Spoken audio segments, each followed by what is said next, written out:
Sefaria, I really encourage you. Sorry, I do want to record this in case Okay, other sure, people. great, okay. Hi, this is Jerry. How are you? Okay, so starting at the top. So if you do want to use it, I suggest you create a sign-in.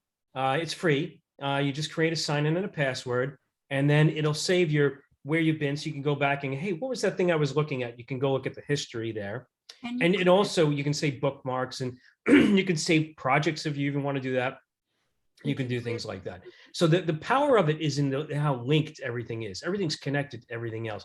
As you start to play around with it and explore it, and I encourage everyone on this call after this, again, not while we're doing it, because we'll stay on the same page, but afterwards, to play around with it and explore it, and just look around. There's so much there to look at. Just look at whatever strikes your fancy and dig into it, and just chew on the knowledge. See what new things it'll bring to you, and help you understand maybe even more about what interests you.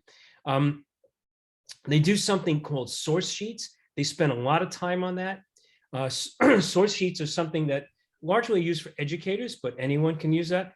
I'm sure in the next years, months, whatever it is, I'm going to see a lot more rabbis using them. It's kind of a cool way to very easily and quickly to put together a topic. And you can do that, but you don't necessarily have to, because there's so many that are done already. Well, you can pick one and then save it and even change it a little bit. So it's actually, there's a lot there that you can already see that's already done for you. And people have done wonderful jobs putting things together with their comments. There's even videos too. And I know there's one rabbi which we read a lot about. Rabbi, remind me, there's one rabbi I know, you quote him quite frequently. I think he's from Boston or something like that. Yitz Greenberg? Oh, yeah, yes. Yeah, I think he's in New York, actually. New York, okay. There's loads of videos that Yitz has done. His commentary is recorded in Sefaria, and you can see him presenting about it, which is great, right, if you want to do that. So examine texts, look at the commentaries, attached to everything, and use this search. But here, let me do a quick introduction video here. It's just a 5-minute little video. Remember to click on share sound as you do share screen. Okay, I'm clicking share. All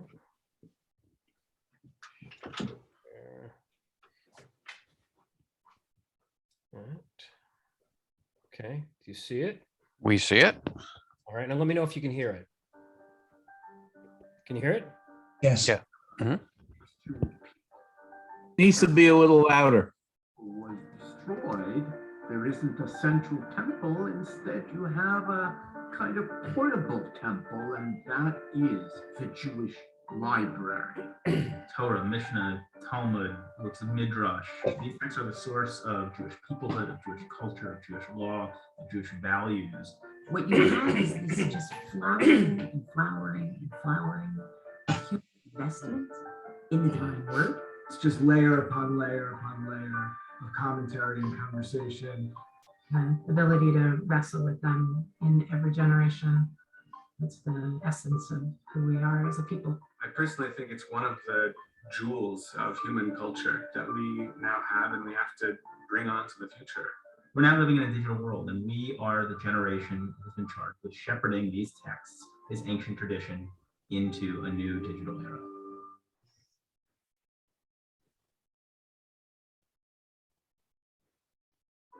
Brett and I met when we were 17 years old on a trip to Israel. He went off to Google, I went off to become a journalist, and we reconnected around a shared frustration about the state of Jewish texts online. At that time, literally the first results when you search for Talmud on Google was an anti-Semitic website. We saw an opportunity to not just put all these texts online, but to interconnect them with parallel translations, and to do it in the public domain in a way that would be open and accessible and could be the infrastructure for everything that comes next with texts in the digital era. My initial response to Josh and Brett's proposal was, you have got to be kidding me. Everybody thought that it was too big of a project, there was too much involved, that it just couldn't be taken on in a realistic way. And Brett said, well, I used to work at Google, and we've kind of put everything online, so this is a kind of a small job, the way I think about it. That was it. We were convinced. What started with just Josh and Brett has now turned into a team with close to 20 full-time employees in 8 cities all over the world. We have people working on getting the text. We have engineers who are building content. Our goal is to make something that's powerful, but also simple and intuitive and beautiful. Every day, day in, day out, we're trying to build the single greatest experience for exploring Jewish texts that's ever existed. Anything you find that you're interested in, you can touch a piece of text to open up a panel that shows you commentaries, connections, other related texts. You can connect the texts to each other in the way that they have always been connected, but that we've never been able to see. So rather than take books off of a shelf, you can just click with your finger on the different texts. We're also building a space where people today can create and comment and exchange ideas with one another. That's our source sheets library. We currently have over 50,000 source sheets that educators and students around the world have created on Sefaria. And these sheets include not just primary sources, but also users' comments, images, videos, new questions that come up. To be able to make your own source sheet so quickly, so easily, and to play with it just in the way that you would make a playlist on iTunes, I think there's a tremendous sense of empowerment. When I make a source sheet, it's reflective of the thoughts that have come to me and the line that I see through a mass of information. A piece of paper has edges. It's bounded. When I give my students a link, they can take it and explore. They can find the fullness of the Torah and truly make what is information into ideas. My source sheet becomes the beginning of their learning, not its end. Everything we do with Sefaria is ultimately about thinking through how this is going to be used by educators, by teachers, by students. So we've put a real emphasis on exploring where the possibilities for Sefaria in the classroom are. One thing we've seen is how exciting it is for students to be able to have this vast corpus of text at their fingertips. We want to create not just broader learning experiences, but the opportunity for deeper learning experiences. So we have currently almost 100 million words of text in the Sefaria library. 60,000 people a month are studying Jewish texts using Sefaria. Sefaria is allowing people to access texts that they never would have thought were accessible to them before. Either because the rooms where those texts are kept are not rooms that they feel comfortable in, or simply because the rooms that they have access to don't have those texts. Sefaria has a sense that these texts are the collective property of the Jewish people. They are everybody's, and that is a beautiful idea and really a beautiful value. You, as the user, are part of the Jewish story. You are part of the telling of the story and the writing of the story. It feels to me exactly the way that we want 21st century people engaging with Jewish text. This is a transformational moment in Jewish history. These texts can get digitized once if it's done right. To know that this work is going to matter, not just 10 years from now, but 100 years from now, and hopefully 1,000 years from now. That's an exciting thing to be a part of. Okay. So, I don't show you that yet. Okay, come back to that. All right. So, you can hear me now, okay? Right? Yes, we hear you fine. Great. Okay, good. All right. So, they showed a lot. They spent a lot of time talking about the sheets and all that for education, but we'll talk about a lot in a minute. So I want to throw out a couple of things about Sefaria, and then we'll start diving in. 500,000 users a month. That's amazing. There's 500,000 people using it, unique users, not people dipping it out, but 500,000 unique users per month. 3,000 new sheets per day are being added that people are creating. Then there's texts going on all the time as well. There's webinars, all kinds of things. So let's start taking a look at it. Let's look at an overview. So I know you can see my screen here, right? Yes. Okay. So the first thing to know is if you get lost and you get in trouble, just click the Sefaria box again up here in this corner. You can see my mouse pointer. Right? Yes. Mm-hmm. And this will always take you back to the main screen, which is where you want to start, right? And so there's two menus that you should know. Across the top, there's texts, topics, community, donate. That's a pretty obvious one since they are non-profit. And then so here's the text library. And then down the side, the sidebar, it gives you some pretty interesting things. A quick description where you can learn more about Sefaria. Schedules. So this week's Torah portion there is Bo. And if you want to go right to it, there it is. You can go right there. Just to let everyone know that, sometimes the Reform schedule doesn't exactly line up with the other world schedule, but in general it does. So sometimes you might prepare for Torah study and show up and it's the wrong one. But in general, this is correct for most people. Haftorah Daf Yomi, which is the daily Talmud study right there. And then there's a whole bunch of other ones. There's Daf of the week, and there's all kinds of other ones there that you can click on. And there's other stuff which we'll get into a little bit later on. So let's take a quick look just across the top and see what we have.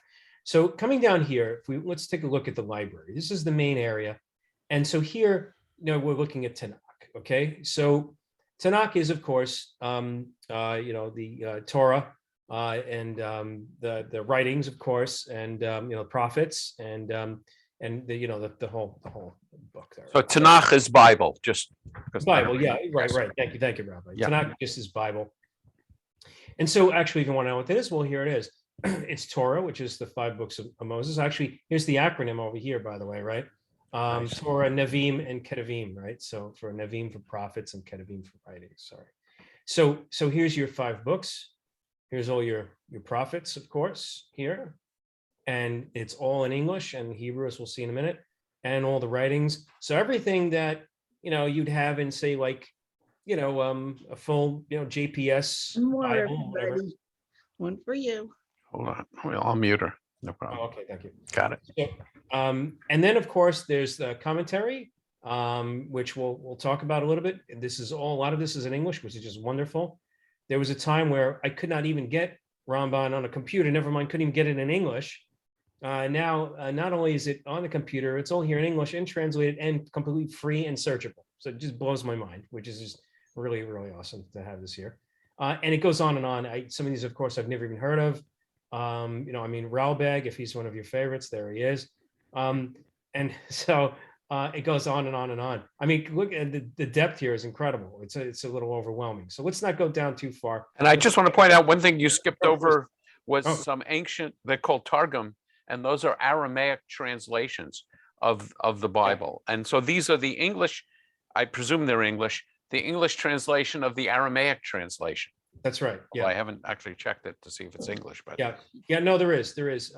Now, one of the things you'll find with Sefaria is you'll start looking at it. It's in English, and then sometimes it fades out a little bit. Now, all the Tanakh and all Talmud is in English now, which is great. It wasn't a few years ago, but it all is now. Some of the other stuff isn't as much, and some of the commentary is still not in English. But I'll show you a way to understand that. So let's say we want to find something in the Torah, right? Let's say we want to go to we want to go to Leviticus. I click on Leviticus. I want to go to chapter 3. I can go through by chapter. I can go by Torah portion, whatever I like, right? So let's say I want to go to Leviticus 3, 5, right? So there's Leviticus 3, and then here is numbered on the side. I can go down, and there's 5, and there it is. Now, there's different ways to look at it. Of course, the first question is, well, what are we looking at here? What text is this? Well, if I click on the side panel here, hold on a second. Oops, sorry. I can choose how I want it displayed. I can see just English, if that's what I like, or I can see it in English and Hebrew, or if I want just in Hebrew, of course. And I'll leave it in English and Hebrew. And then you can show how it's displayed. You can do it like that, or I can show it like this, which is good. But actually, the one I prefer is actually right here. So you have the English left to right from the left side, and Hebrew right to left on the right side, which is kind of nice to look at, right? And so I'll typically leave it like this when I'm looking at it. And now let's say that I want to go a little bit further here, and I want to understand more about what's being said. Well, if I double click on this, hey, a really cool thing happens. You can't see that I double clicked, but just take my word for it, I did. I double clicked just anywhere over here. And now that whole section is highlighted in blue. Now what pops up is this very powerful thing called the resource panel, right? It automatically pops up and it tells you a bunch of things. So the first thing is it tells you about this text. Well, I'm going to click on this right here. And now this says, okay, a little bit about Leviticus, which is great, right? And then it tells you the current version. all right, which is great. And then the translation, which is the one that we're very familiar with, the blue book here, which is the JPS, right? The 1985 version. Now, if you want some other things, you can click on other versions. There are other versions down here, and you can do that. I'm not going to do that now, but you can do that. In some cases, a lot of it's the Koran's available, which is nice. And you can actually, I'll show you how you can even put them side to side. And I know Rabbi Diamond would also love this. He loves to compare. Now, what's interesting here is that it's not only saying that this is Leviticus here, but then they're suggesting some stuff down here, related topics. They're going, well, things that we think are related to what's being mentioned are listed here. And if I want to explore more about that, I can do that down here. But we're not just going to go there just yet. Let's come back up here and look at more of this stuff. So if I want the table of contents, well, that's easy. I can do this. So I can leave the table of contents up here on the side while I work my way through the text, which is kind of convenient if I want to look at other parts of the Torah at the same time.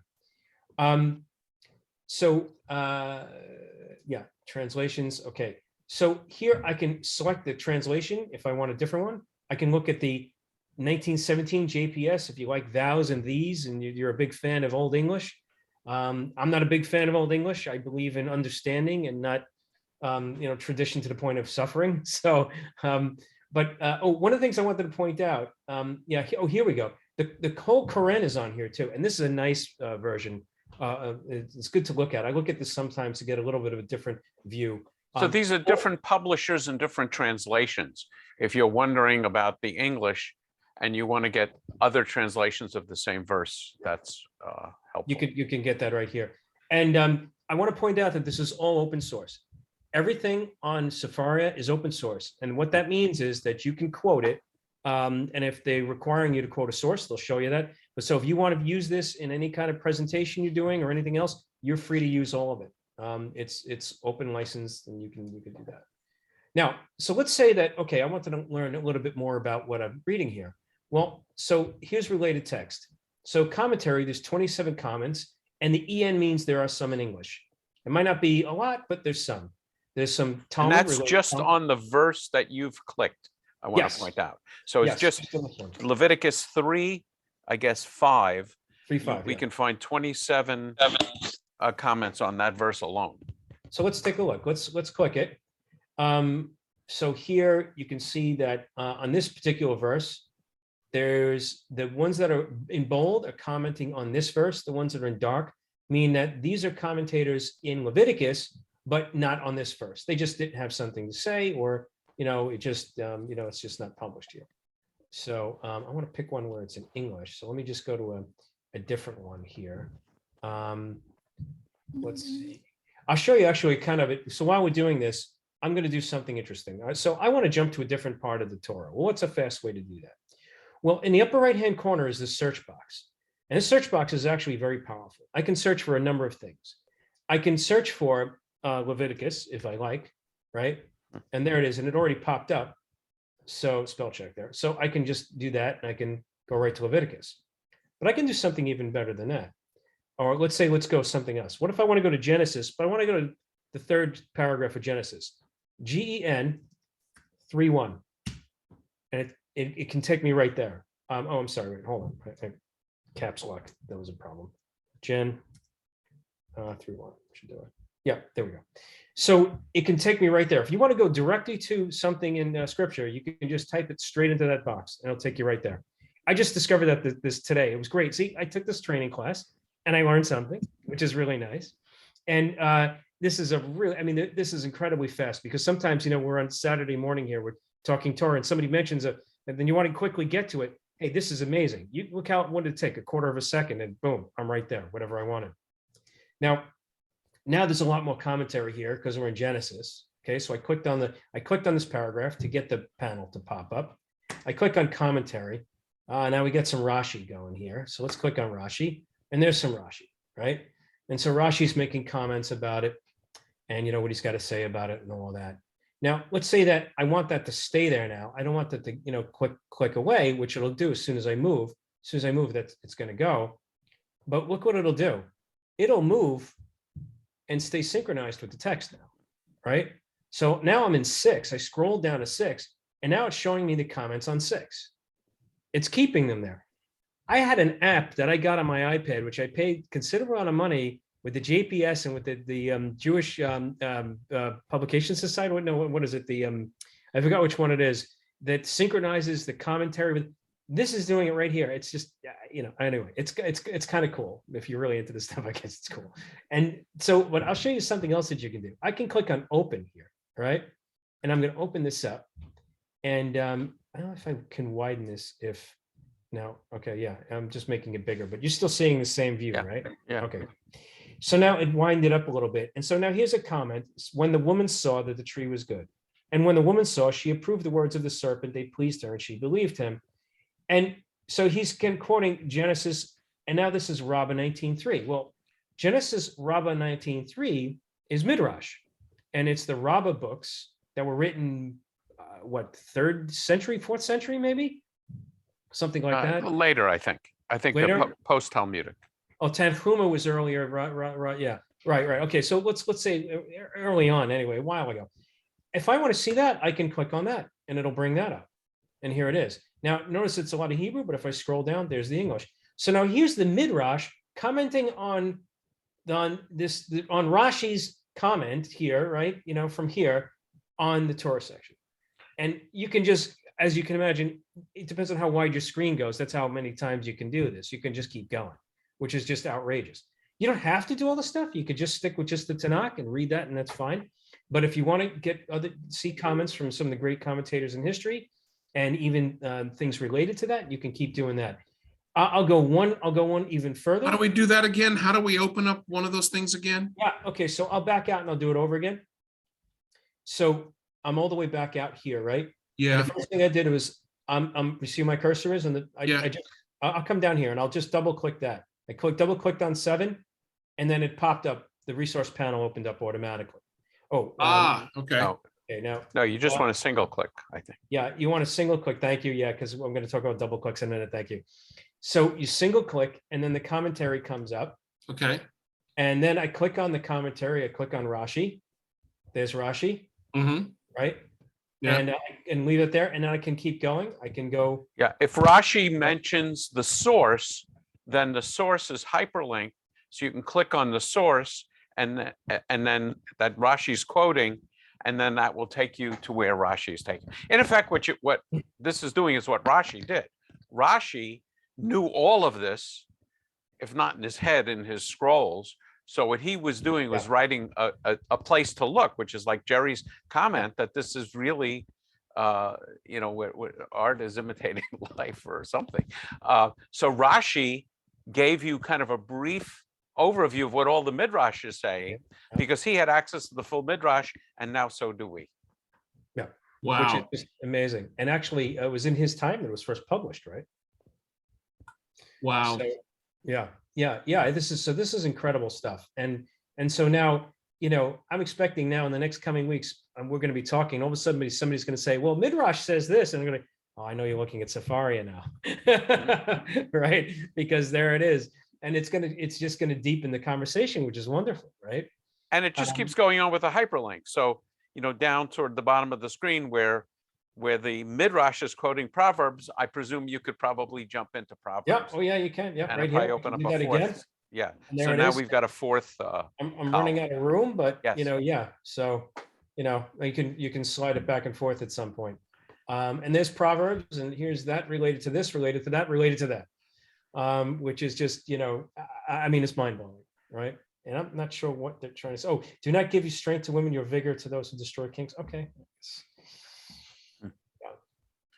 So I don't have to buy more bookshelves. I have to buy more screens. You have to get more screens. Yeah, yes. Actually, you know what? If you have multi-screens, you can have multi-Sefaria windows going, and you can do that as well. Or you could get a wider screen. You can, yeah. You can do that. You can just keep going. It might be cheaper to get 2 screens than a wider screen, but that's another question. Okay, so all right. So let's go back. I went all the way back to resources. Now I'm back to this again. Now that was commentary. I can go directly to Talmud comments. Now, so there were commentary, but where has this been mentioned in a Talmud? Well, I can click here, and I can see, all right, there's 3 mentioned. I can click on them all, but let's say I want to see the. So I just want to explain for not everybody is so familiar with Talmud. These are 3 different tractates. There are 50 something tractates of 73. Talmud. 73, sorry. Yeah. So it's mentioned in 3 different tractates, and you can pick one. Yeah. So yeah, right. So there's 73 volumes with 2 billion words, whatever it is. I don't know what the exact number is. And so, but I can say, oh, you know what? I can look at them all right here and go, all right, these are all the ones that are mentioned. There's Soda 9b 1, and there's a barcode. And then I can look, and now I can see where in Talmud was it mentioned. Now, notice something interesting at the top. This is a very interesting thing that they did. Notice it still says Rashi over here next to Talmud. Yeah. So this gives you, they added this. It's a quick way for me to jump back to Rashi, which is kind of cool. I don't have to go all the way out and back. It leaves up the last thing that I was looking at. It leaves it there, so I can pop right back to Rashi. Okay. It's really kind of cool, right? Oh, that's clever. Yeah, isn't it? Yeah. And since it's just all HTML, they can just do this whenever they want, right? Well, yeah, but it's the logic behind it. It's amazing. It really is. And you can see where these guys from Google probably had something to do with it, because it's just, it's incredibly well thought out. Now, I'll just click here and show you that there's a lot of other text here. If you like Kabbalah, you can go and look at that. That's not in English, so we're not going to look at that right now, but you can look at it. Jewish thought, Musar, even Second Temple, and even references, right? Now, I want to jump back for a second. I'm going to close this and do something that I did by mistake before. Remember when the rabbi said single click? He's right. Single click gets you the paragraph. But what if I don't know? Here's a word in Hebrew. I don't know what that means. And I double click that. Well, then the definition comes up on the right. So I can click on any Hebrew word and instantly get the definition. That's a very powerful tool. And I just want to point out, again, for those of you that's not familiar, actually, they can't see my cursor, but if you look under number 2, desire and so on, there are 3 different verb forms that they're talking about, that this particular verb can appear in. It also shows you, I'm just looking at it, the root of the verb. Hebrew verbs have 3 roots, so it's a chet, mem, and dalid. So anyway, it's I probably have 10 dictionaries, which are pretty much obsolete at the moment compared to this. It's yeah. And the full dictionary, the one a lot of people use by an author named Jastrow, is actually included as a volume in this the full dictionary. If you like to thumb through dictionaries, you can do that. So I notice I said thumb through the digital thumb. Okay. Now, some interesting things about the search I wanted to talk about for a second. Let's say that I wanted to find this word here, right? I guess it's come up, right? So I can, try to do some kind of English, like I did when I did a search before. Like before, when I did, Leviticus, I did that. Interestingly, by the way, I discovered you can also type Shemot 3:1, and it'll go to it. You can see it in Hebrew and English, and even in the English, in the Hebrew. But anyway, and I think I noticed, Jerry, if you type in all caps, it's doing something different. Yeah, it does, and I don't know what that means, but yeah. So you gotta, do it like in just like that. But here's an interesting thing: you could click on this and bring up a Hebrew keyboard, right? Wow. So let's say I wanted to search for something here. It's a simple word in Hebrew. I wanted to search for that. I can do that, and I can search for it, and it searches everywhere and shows me everywhere this is mentioned. And that's Mayim. Yes. So anyway, you want to find Mayim, your Mayim or my Mayim. Yeah. So it can be Mayim or it can be Miyom. It depends how it's Right. So where are the 49,000 sources? Are they in just the Torah or in all of these? Everything that they have. Yeah. This is not just Torah. This is Talmud, Pirkei. So it's mentioned in all of those 49,000 times. Oh yeah. So I guess in all of their documents. It's an online concordance. Is what it is. Yeah, it's one tiny part of it is a concordance, which is a separate book you buy. Right. Now, people had talked about that there's no concordance built in Sefaria, but no, there really is, because you can just do this. Yeah. And you can very quickly find everywhere it's mentioned. That's what a concordance does. So let's Can just you, jump can back you to. copy and paste it? In other words, if you, rather than type it with a. oh, Yeah, I'm pretty sure you can. I didn't Yeah. try that, but I think, I mean, I'm pretty sure that you can do that. Let's see. Well, no, you see, I can't select because it's clicky. So I don't know. That's a good question. Let's see. Yeah, looks like you can. Yeah. Wow, amazing. Very good. Very good. And it doesn't appear. Oh, there it is. Okay. Yeah, only 55,000 times. Well, I picked a good one. Let's count them. And only 8,000 sheets, I guess, contain on the word Elohim. Elohim. I mean, On that's Elohim, yeah. yeah. It's Well, I went for one would have a lot of hits, So you figure Elohim's good. Now, Bryce, I expect you're gonna want to put in each of the, the L form, the other one, and see which one has more hits and which one has more references. Yeah, good Let's see if El Shaddai has more than Adonai, has more than Yahweh. You would be able to tell, but that again, that would be only searching Sefaria's database. Although it is vast, it doesn't mean that that's the end all, end all of opinions. It's just what they have. So, couple of quick points about text, and I'll move on a little bit because we're getting a little long on time. So, if you want to look at the Talmud, which I suggested you do, the Talmud is here. And then there's two versions of the Talmud, of course. When people just say Talmud, they usually mean the Babylonian. Yeah. But there is also the Yerushalmi or Jerusalem version. And there are some differences. It's interesting where they are different, actually. And you can compare that here by looking at the two of them. And you can actually put them next they to are each other. completely different. They're completely separate texts. Yeah. In some cases, they will comment on the same part of Mishnah, but they're completely separate texts. It's not like two different translations. Right. No, yeah, completely separate. And there's some topics that some won't talk about, and the others will. And it's very interesting why they would do that. That'd be actually a nice program. Why some? Well, the Yerushalmi tends to talk about Eretz Yisrael, issues connected with the land. I mean, that's a focus of the But Yerushalmi. they leave out a lot of the issues that the people in Babylon had. Yeah. Okay, so I can go to anywhere here. And now I'm going to show you something interesting. I think, are we doing Chagiga or Yevamot? Is it Yevamot we're looking at on Saturday morning? I think it might be Yevamot. No, we're in Ta'anit. Oh, Ta'anit. Okay, right. Yep. Where was I? Just saw it.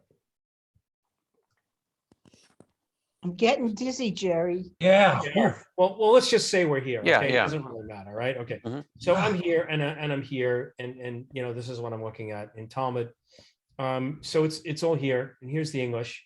It's all written out. You can read this, and of course, it's clickable, just like the other one, and you can get the commentary same way.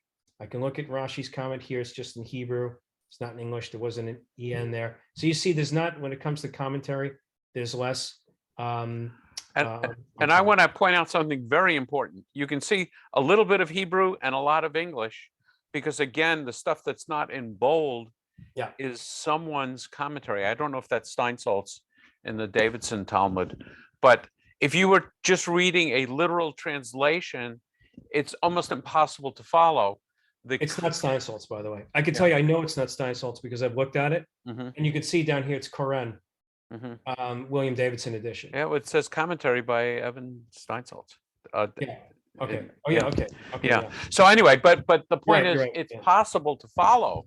Whereas if you just have a literal translation of Talmud, it's almost impossible to make sense of. It's hard enough when you have the commentary.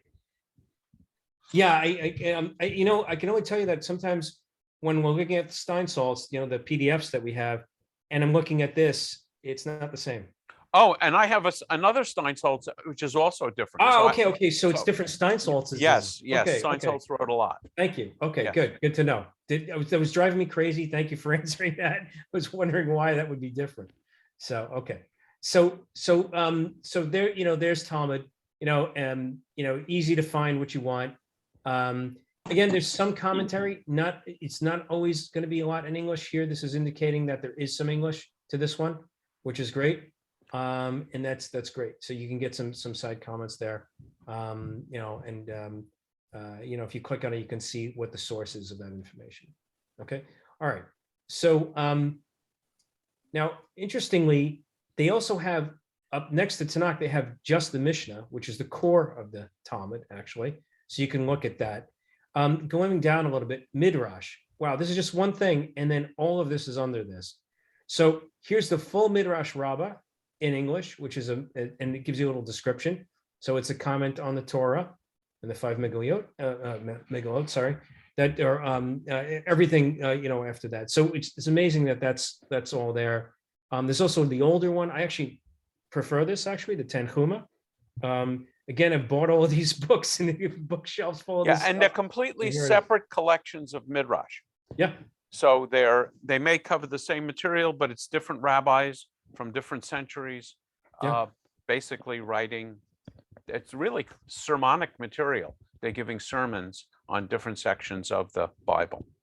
Yeah. So, for example, here's the Tenhuma, which they're talking about Genesis 1, and on the comments on it, and you can look at that, and you can look at the comments on this.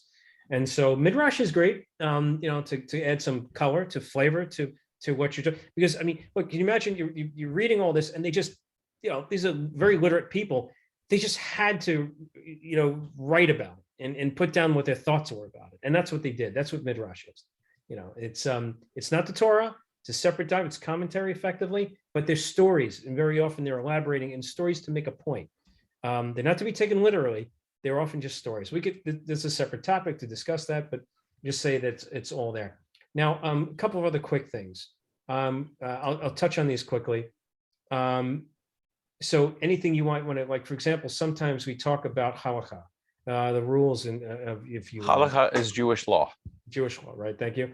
So here, for example, is a very often quoted book called the Shulchan Aruch, right? Which was done by a guy named Caro in the Middle Ages, who tried to take all the rules of the Talmud and squish it down into something palatable.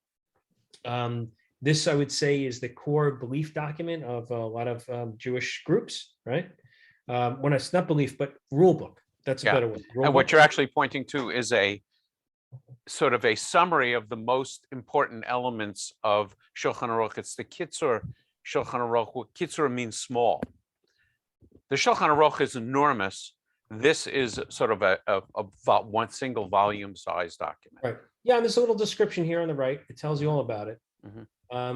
Interestingly, I've never done this. I think you can download it, actually. I'm not sure why you'd want to do that. But you could do it, I guess, if you want to download it, just cite it or use it in a book or something. Just lots more stuff here. I did want to point out one thing. Let's jump back, come out of halakha. So here's Kabbalah.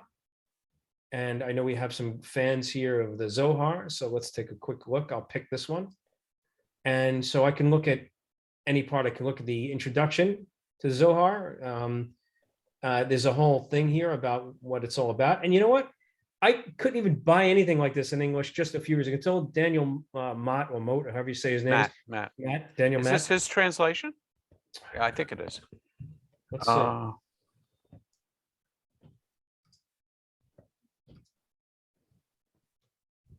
Oops. I think it was up a little bit. It says here, current translation, Sefaria Community Translation. Yeah. So they did it themselves. I guess wow. He didn't license it to them. Yeah. So, okay.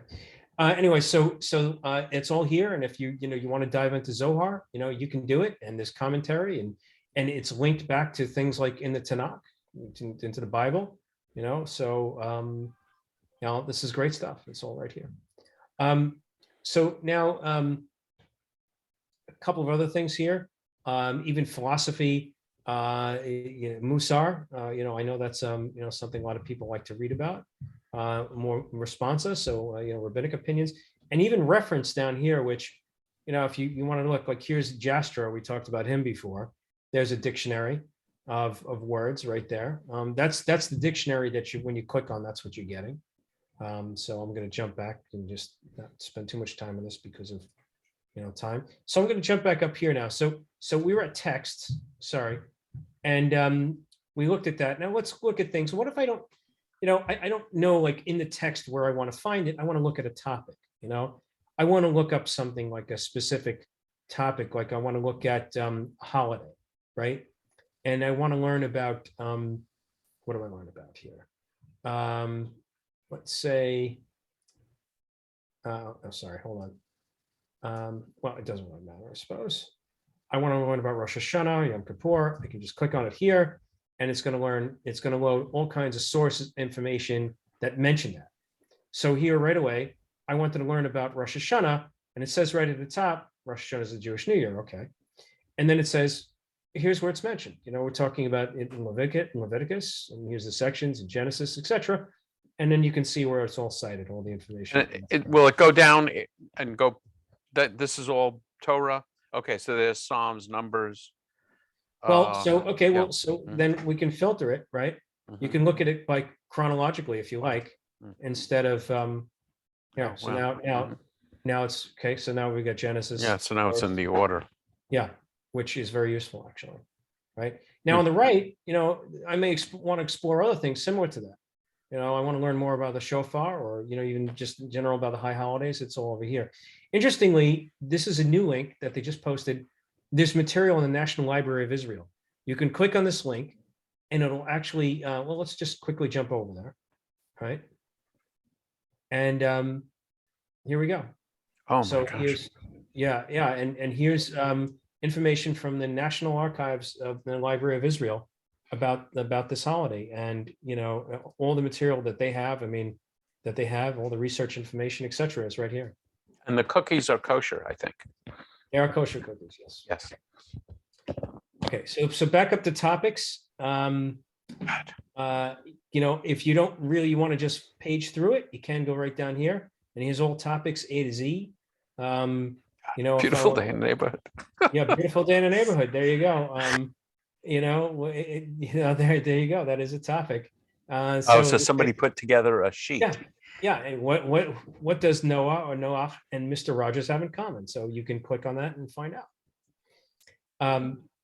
Which is a really kind of a neat thing. Sorry, jumping back. And this is all free? Oh, it's all free. Yeah, you just can go in. You don't even have to log in if you don't want to, but if you log in, it'll save your stuff. You can look at anybody here. You can, let's say, okay, I'll do a search. I'll go to I'll do a search for Rambam. Let's say, right? So that's actually Ramban, which is different than Ramban. Right? Yeah, did I say I meant Ramban? I know, yeah, it's not Ramban, but Ron, because otherwise it's Rambam, not Ramban. Yeah, that's no, we're getting too deep. I know what you're talking about.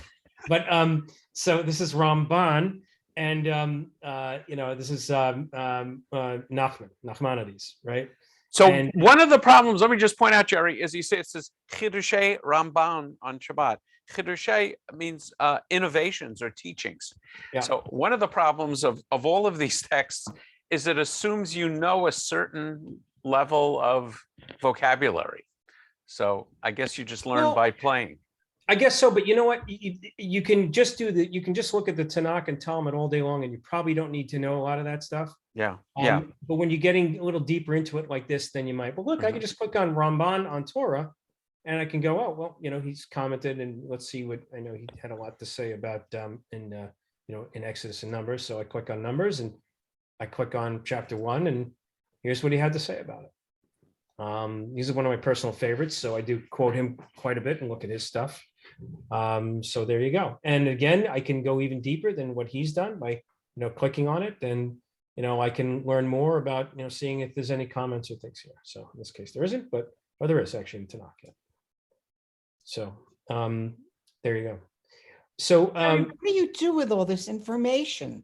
That's up to you what you do with all that information. No, what are you doing with all this information? Well, I'll tell you what, I mean, if you're preparing to Torah study, now we used to do it a little bit differently, I think, where each one of us would do a parshat each week. We would go around and we would study it and present it ourselves instead of reading it through. So it depends on how you want to look at it.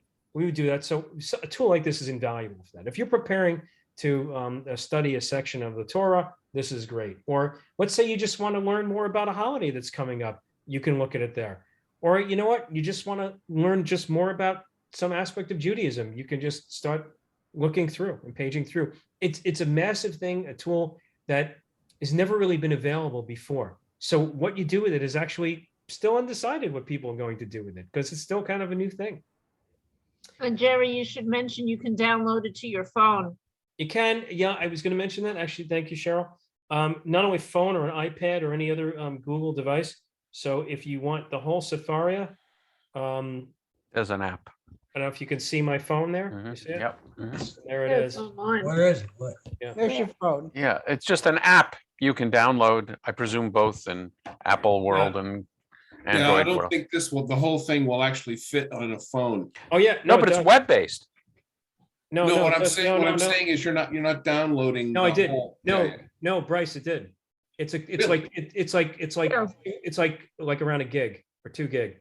Yeah. But Really? the phone's got 256. Well, sure. No, I mean, I Yeah, get that. I just thought it would be more massive than that. No, it's really not, because it's all text, right? Good point.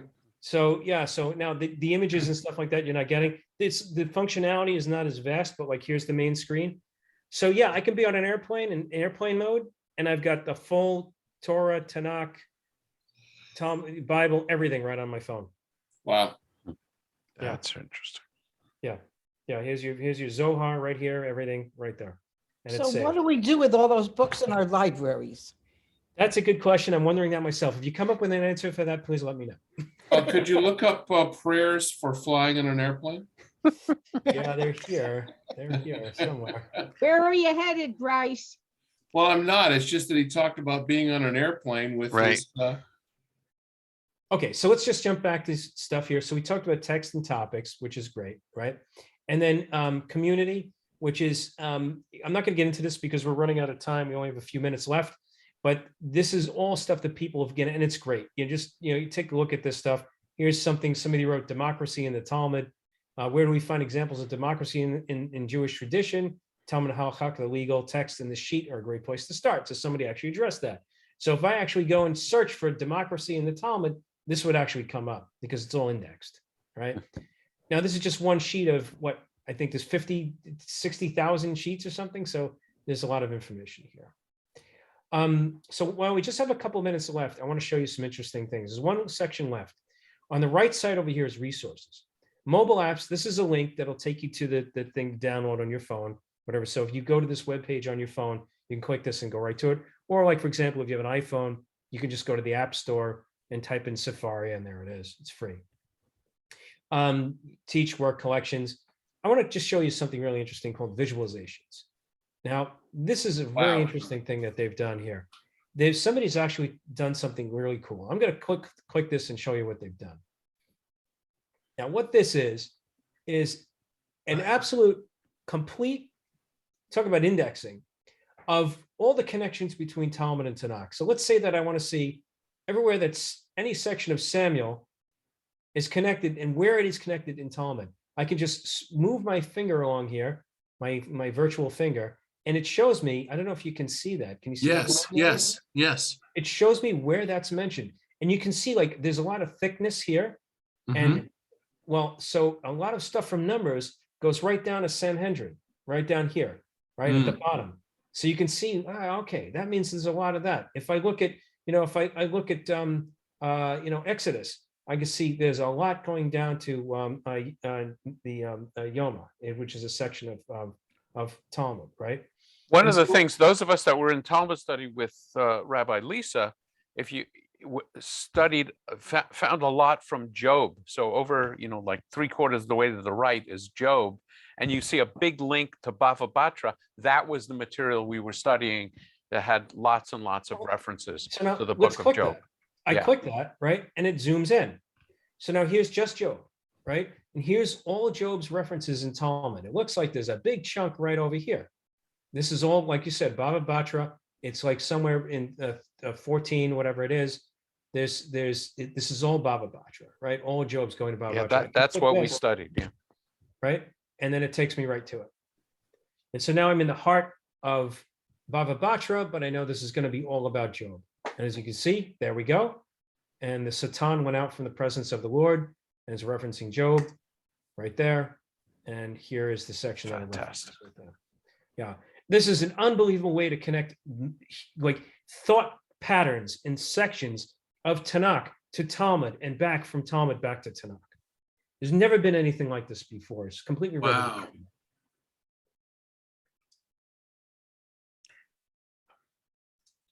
You know, somebody asked the question, what do you do with this?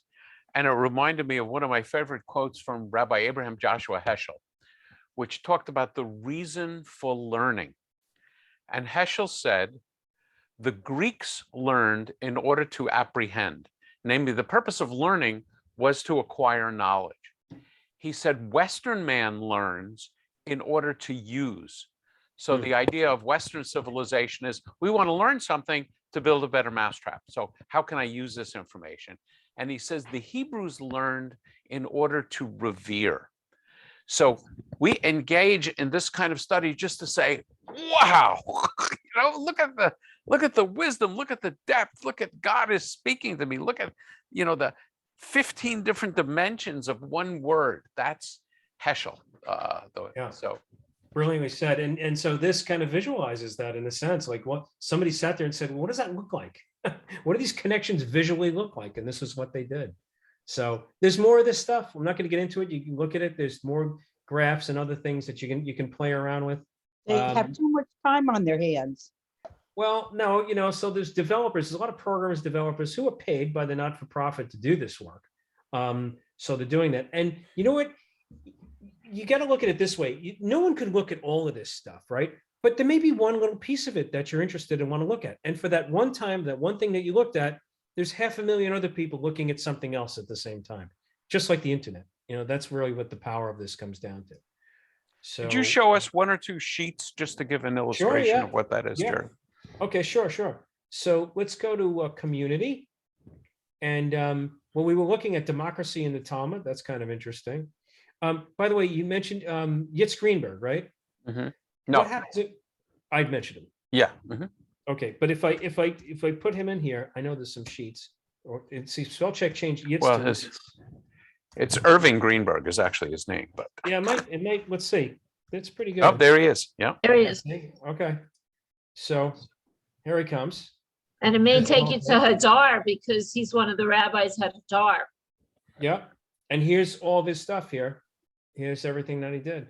So I want to see what we can learn from the war on idolatry.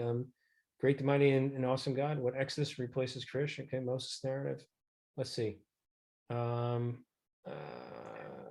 Why don't you look at justice, right in the middle. Yeah, there it is. Okay, click on that. And I can listen to him say This is Jared Tevek reading Rav Yitz Greenberg, Justice shall you pursue. Parashat Shoftim, 57:80. And this is somebody else reading it. But they're actually him reading some of them too. And there's actually some videos of him doing them as well in here. I've seen that. So you can read this and read his whole Devar. So this is a sermon or Devar Torah on that. Right. And you know, but you can even click the links, which is amazing. So you can, while he's talking, you can look at the links that you know that they were, you know, that are connected to it. And now there it is. And then there's also what I would characterize more as study sheets. Well, let's go back to that. Mm-hmm. So then that would be in topics, right? So let's say that I wanted to study something. Let's see. How about food? Yeah, I was thinking food. Food's a good one. Mm-hmm. I don't get hungry here. Where did you see food? Oh, there's food. Mm-hmm. Okay, food. So challah, that's a good thing. Mm-hmm. You learn about challah. And there we go. So if I click, so I can see sources, but we're talking about sheets. We want to see writings that people have prepared. So we'll click on that. And here we go. So here's things that people have clicked on. Now let's say that I read this one and I really like it. I want to save it for later. This little bookmarky thing. Wow. See, it says save right there. I can save that. And 3 months from now, I'm going to, why did I save this? But anyway, so I can save that over there on the right, and I can come back and look at it another time if I don't have time. Interestingly, it'll synchronize the bookmarks. So now if I got to go somewhere and I'm waiting on the line to buy a bagel, I can take out my phone and I can read, why do we eat challah on Shabbat while I'm getting my bagel? So I don't starve to death reading about challah.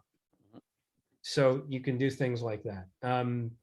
And so I can keep scrolling here, but I mean, it goes on and on and on wherever it's mentioned. Now, another way to do that, of course, would be to come up here and just search for challah, you could do that as well. Watch my things there. So I can just I'm gonna look take at the same challah, I place. can do a search.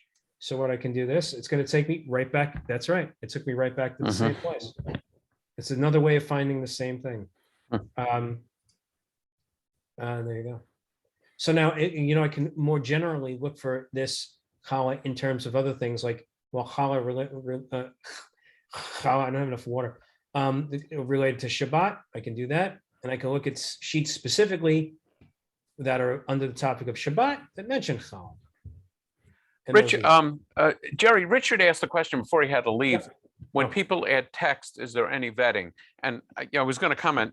You and I can't add new you can't, text, but we can add sheets. And I wonder if somebody takes a look at the sheet before they actually post it. You do. So it's peer reviewed. There's a review process.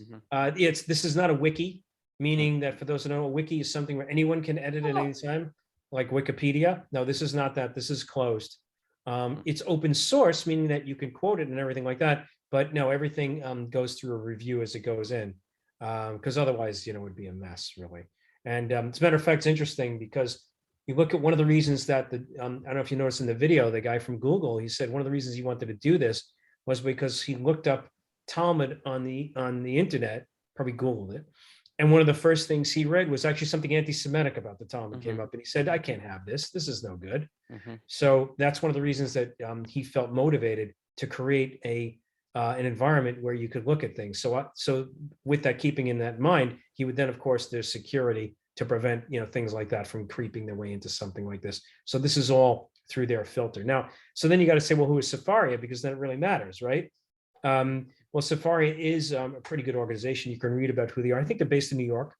And they have some pretty powerful friends, donors and other things like that have contributed heavily to them. They're well-funded. They're a well-funded non-for-profit. And they have a fairly large development crew in New York and also in Israel, and I don't know where else. But these days they're probably all working from home, of course. But they seem like a pretty good group. They're non-denominational. Am I saying that correctly? They're not reformed. They're not conservative. They're not orthodox. They just kind of they're librarians effectively. They're here to present the information to us so that we can make decisions and read it and have our own opinions and feelings about it. Yeah, it is mind-blowing. And I think, one of the most interesting things you said, Jerry, was here's something I just found out today. As you play with it, you discover something new. And I remember where this popped up, but you could pick a topic and it will search the internet. Like I've been using and it was Bob Grossman that turned me on to My Jewish Learning. So it will give you links to articles on My Jewish Learning and presumably other magazines and sources on a particular subject. So it's just, it's sort of Google for Jewish texts, I guess, with all, but it's in a very helpful format.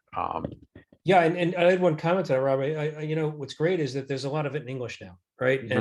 And look, reading the Hebrew is fine and everything, but native language is always what you want to really understand something. And it's so much better than Google. Oh yeah, it really is, and the depth is phenomenal. I look at this now and I'm amazed at how the complete Talmud's in English, other things are in English here. More every day, so it's evolving every day. We didn't even look into like the number of texts, the diversity of it. There's all kinds of philosophy on here as well. There's Maimonides, all of Maimonides' writings are on here. His Mishnah on Torah is here. His other books, his Perplexed, everything. It's all here in English, all hyperlinked, all connected. It's just there's just no other way to actually do that. You can have like I have the copy of the books of it. I have the whole Talmud, I have everything else, but it's not indexed like this. So I find myself more and more not opening the paper books and using Sefaria actually, which is great. And the beautiful thing is it's completely free. And in the past, some of these texts have been cost prohibitive for some people. That can be very expensive. Very expensive. Yeah. Because there's not a huge market. That's right. So they're very, very expensive. I mean, a full set of Talmud, is I don't know, like $4,000 the Schatzstein in paper.